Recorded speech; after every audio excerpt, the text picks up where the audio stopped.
I walked into the busy diner on Maple Street, the smell of coffee and warm pastries hitting me like a wave. My heart pounded as I spotted my sister Claire in a corner booth with James, my ex-fiancé. Her hand rested on his arm, a sapphire ring, my mother's ring, sparkling under the dim lights. It was the ring Mom wore through years of love and struggle, the one she'd promised to me. I gripped my bag tightly and made my way over, sliding into the booth across from them. "Hey, Lily," James said, his voice calm but cautious. Claire's smile was sharp, her eyes glinting with something cold. "Thanks for meeting us. We wanted to tell you ourselves. We're getting married." The word stung, though I'd seen it coming. I'd caught their engagement post online, a photo of them under a willow tree, Claire's hand showing off the ring. I forced a smile, my fingers digging into the table's edge. "Congratulations," I said, keeping my voice even despite the ache inside.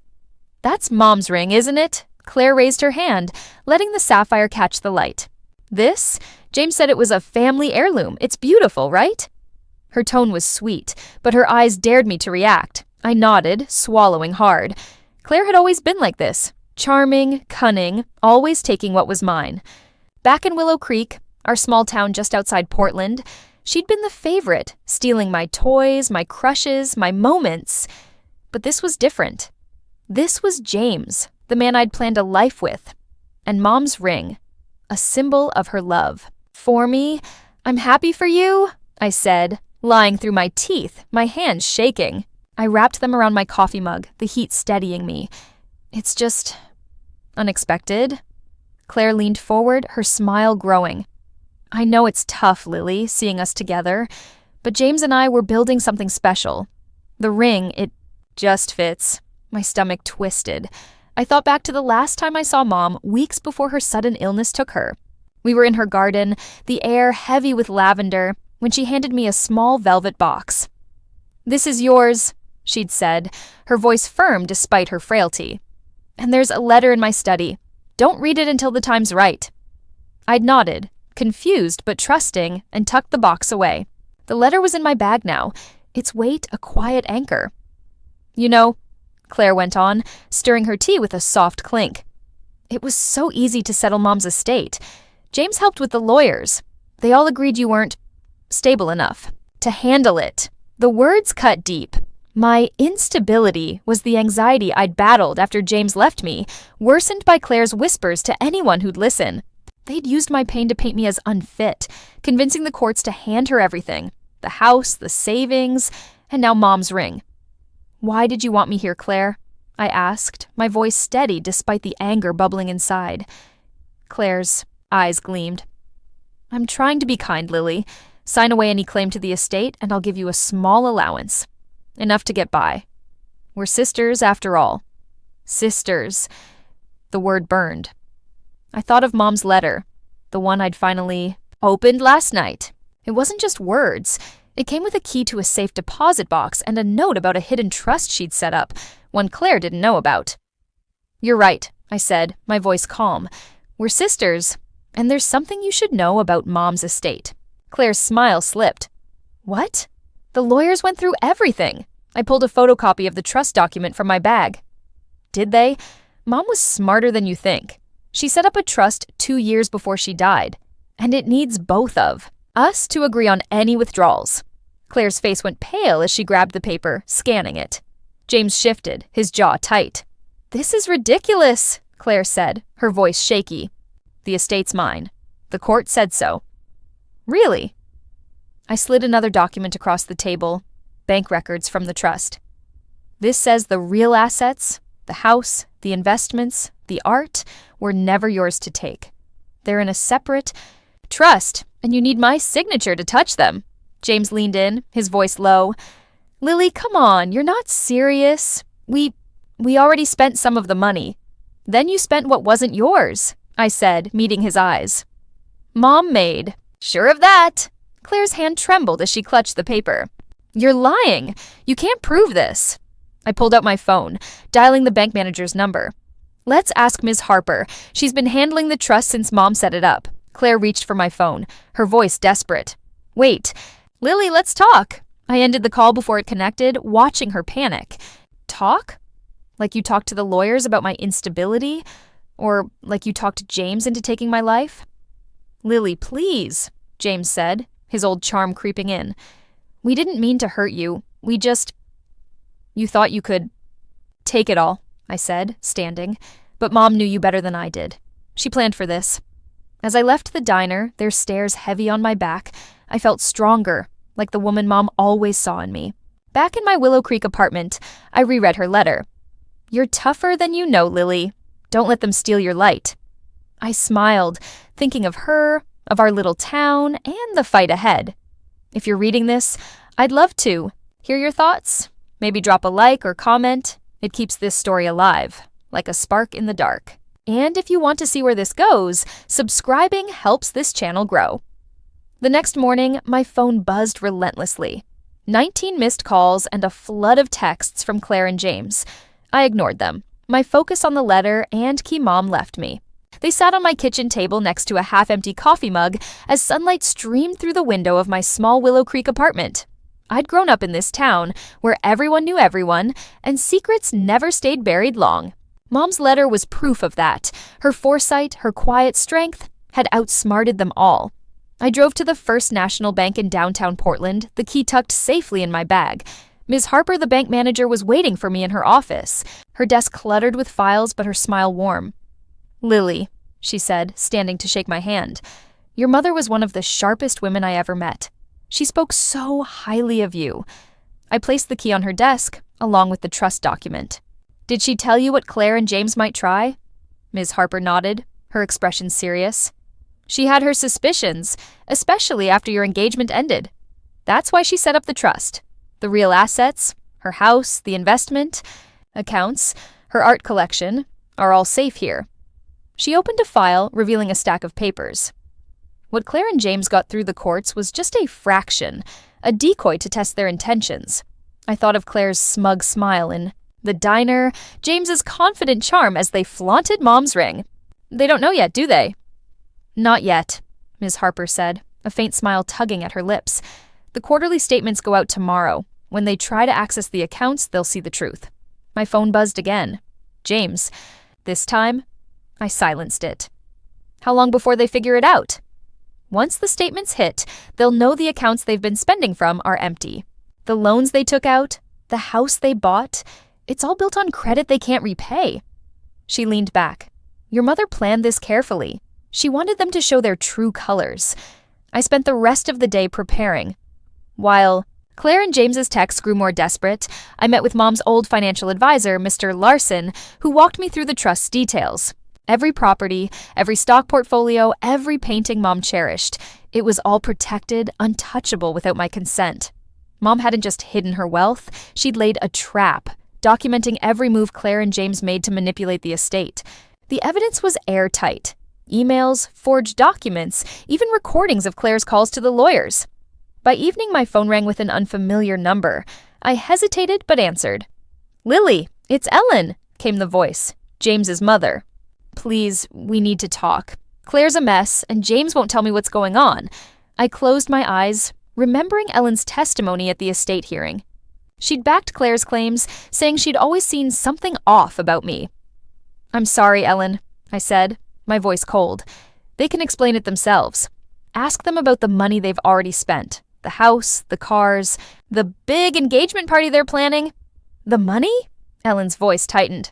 "What do you mean? They said the estate was settled." "Did they?" I said. "Ask about the trust they didn't know about. Ask how they used my pain to steal from me." There was a long pause. "Lily, what are you saying?" "Ask them about the lies they told the court," I said, "about the affair they had while James and I were still engaged. It's all coming out now." I heard her gasp softly. "No, they wouldn't." "They did," I said, my voice steady. "And now they'll face the consequences." After hanging up, I drove to Mom's house. My house now, though Claire still thought it was hers. The old Victorian stood tall, its wraparound porch glowing in the fading light. I used my key to enter, the familiar creak of the door welcoming me. Inside, the air smelled of lavender and old wood, just as it had when Mom was alive. In her study, her favorite shawl still draped over the armchair, her gardening journal open on the desk. I ran my fingers over the pages. her neat handwriting, a reminder of her quiet strength. "I miss you," I whispered to the empty room, "but I'm making this right." My phone buzzed again. A text from Ms. Harper. "Statement sent. Expect contact soon." I settled into Mom's armchair, the key still in my pocket. The wait wouldn't be long. Hours later, tires screeched outside. Footsteps stormed up the porch, followed by frantic pounding on the door. "Lily!" Claire's voice was sharp, panicked. "Open this door! We need to talk!" James's voice joined hers, strained. "The accounts are empty, Lily. Everything's gone. How did this happen?" I stayed in the armchair, my voice calm as I called back. "Nothing's gone. It was never yours to begin with." The pounding stopped. Silence. Then Claire's voice, softer now. "What are you talking about?" "Maybe ask James about checking what you were stealing before spending it," I said. "You thought you won, but you didn't." I heard them whispering outside, their voices tense. "Lily, please," James called, his tone slipping into that familiar manipulative warmth. "Let's talk this out. We can fix this." "Like you fixed things when you cheated with my sister," I said, standing but not opening the door. "Or when you lied to the court about my mental health. You made your choices, James." The whispers grew louder, Claire's voice cracking. "With fear." I sat back down, Mom's journal in my lap, and waited. The truth was closing in, and they couldn't outrun it. The next morning, I woke to the soft glow of dawn filtering through the curtains of Mom's Victorian house. My house now. The air was still, heavy with the scent of lavender and the weight of what was coming. My phone was silent for the first time in days. No more desperate texts from Claire or James. They'd gone quiet, but I knew it wasn't over. Mom's journal lay on the nightstand, its pages a map of her brilliance guiding me through this fight. I ran my fingers over the leather cover, feeling her presence in every worn edge. I drove to the First National Bank in Portland, the city's skyline sharp against the morning sky. Ms. Harper had arranged a meeting, and I walked into the conference room with Mom's trust documents tucked under my arm. Claire and James were already there, sitting stiffly across from their lawyer, a nervous-looking man in a gray suit. Ellen, James's mother, was there too, her face drawn, eyes fixed on the table. The bank manager, Ms. Harper, sat at the head, her expression calm but unyielding. "Thank you for coming," Ms. Harper began, her voice steady. "We're here to discuss the irregularities in the estate accounts." Claire's lawyer leaned forward, adjusting his glasses. "My clients were granted access to those accounts through a legal court order. Everything was above board." Set Mom's journal on the table, its weight drawing every eye. "That court order was based on lies," I said, my voice even. "False claims about my mental health, doctored evidence, and a story you both spun to steal what wasn't yours." Claire's face flushed, her nails digging into the armrests. "This is absurd, Lily. You're just bitter because James picked me." I looked at her, my sister, and saw what Mom must have seen. A woman so consumed by envy she'd destroy her own family for a taste of victory. "This isn't about jealousy, Claire," I said quietly. "It's about what you did. You and James used my pain, my anxiety after the breakup, to paint me as unstable. You took Mom's house, her money, her ring. But you missed something. James." Shifted, his jaw tight. "What are you talking about?" Ms. Harper opened a folder, sliding papers across the table.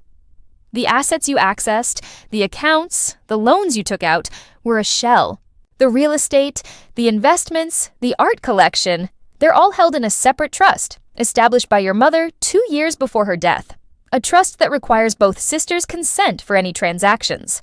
Claire's eyes widened, scanning the documents.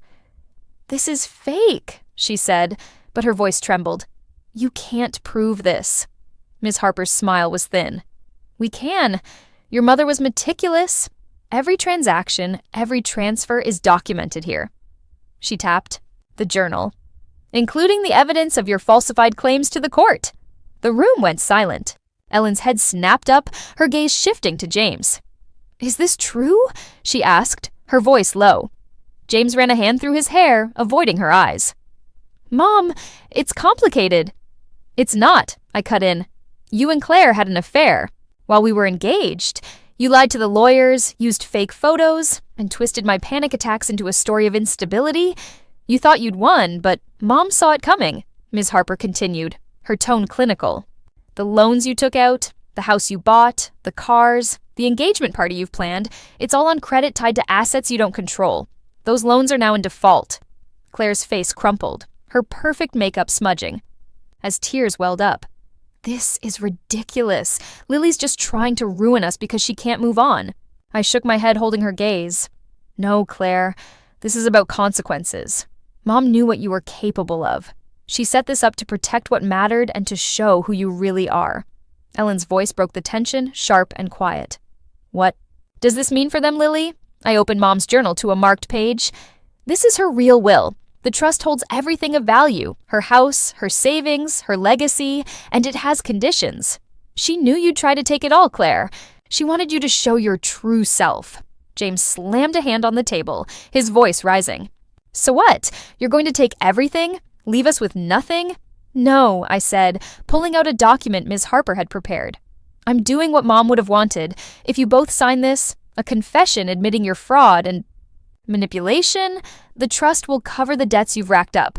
You'll walk away clean, but you'll have nothing left to steal. Claire's lawyer started to protest, but she cut him off, her voice shaking. And if we don't sign, then the bank files fraud charges, I said. And all the evidence, your lies, the affair, the fake documents goes public. Your choice. The silence was heavy. Ellen spoke first, her voice tight. Sign it, James. Sign it and be grateful Lily's showing more mercy than you deserve. Claire's hands shook as she reached for the pen, her eyes darting to James, who wouldn't look at her. One by one, they signed, the scratch of the pen loud, in the quiet room. When it was done, Miss Harper collected the papers and nodded to me. There's one more thing, I said, standing. The ring. I looked at Claire, who instinctively covered the sapphire on her finger. It was Mom's. It was never yours. Her lips trembled, but she slid the ring off and placed it on the table. I picked it up, its familiar weight settling in my palm. Mom told me this ring wasn't just about value, I said, turning it in the light. It's about who you choose to be. She wore it for 30 years, building a life of love and honesty. You could have learned from her, but you chose greed.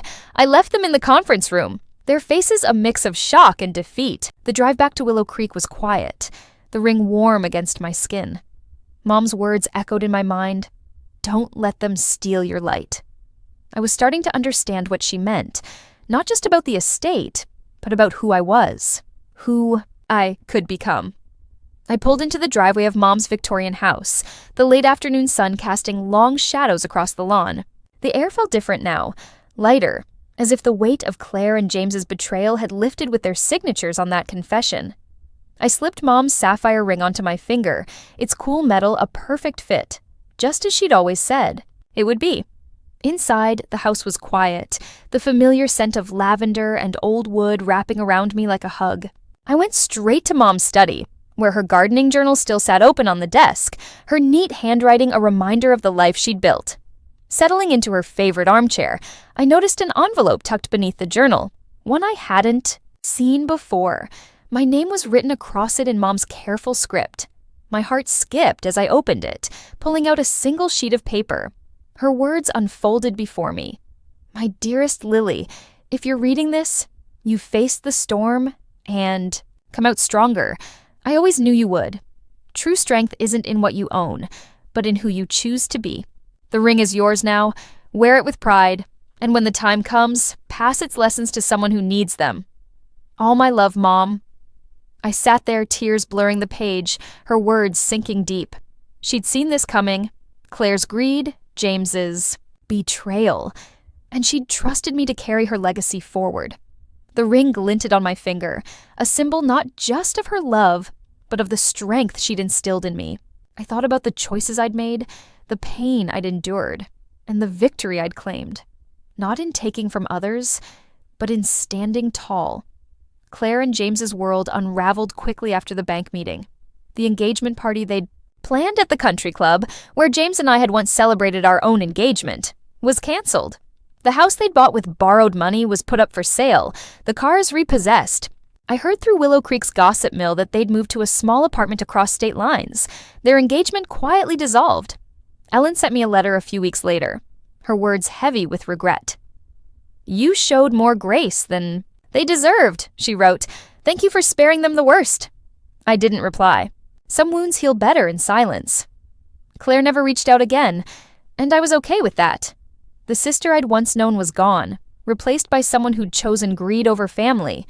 But Mom's house became my sanctuary, a place to rebuild. I spent evenings in her garden, tending the lavender she loved, feeling her presence in every bloom. I started a scholarship fund in her name, offering grants to young women in Willow Creek chasing dreams against the odds. Each time I signed a check, I thought of Mom's wisdom, her quiet way of teaching me to rise above. The ring stayed on my finger, a daily reminder of her lessons. It wasn't just about the sapphire's sparkle or its history. It was about integrity, about choosing to be someone who builds rather than breaks. Mom had known that all along, and she'd waited for me to learn it too. As the months passed, I found peace in the life I was creating, one rooted in her love and grounded in my own strength. One evening, as I sat in the study, the sun setting over Willow Creek's rolling hills, I thought about the journey that brought me here.